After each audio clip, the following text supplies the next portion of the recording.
புறப்பட்டு தமது சொந்த ஊருக்கு வந்தார். அவருடைய சீடரும் அவரை பின்தொடர்ந்தனர். ஓய்வு நாள் வந்தபோது அவர் தொழுகை கூடத்தில் கற்பிக்கத் தொடங்கினார். அதை கேட்ட பலர் வியப்பில் ஆழ்ந்தனர். அவர்கள், இவருக்கு இவையெல்லாம் எங்கிருந்து வந்தன? என்னே இவருக்கு அருளப்பட்டுள்ள ஞானம்? என்னே இவருடைய கைகளால் ஆகும் வல்ல செயல்கள்? இவர் தச்சர் அல்லவா? மரியாவின் மகன்தானே? யாக்கோபு, யோசே, யூதா, சீமோன் ஆகியோர் இவருடைய சகோதரர் அல்லவா? இவர் சகோதரிகள் இங்கு நம்மோடு இருக்கிறார்கள் அல்லவா என்றார்கள். இவ்வாறு அவரை ஏற்றுக்கொள்ள அவர்கள் தயங்கினார்கள்.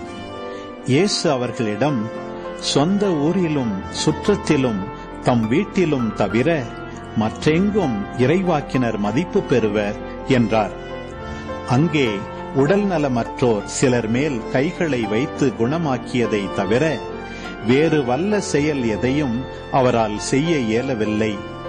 அவர்களது நம்பிக்கையின்மையை கண்டு அவர் வியப்புற்றார். அவர் சுற்றிலும் உள்ள ஊர்களுக்கு சென்று கற்பித்து வந்தார்.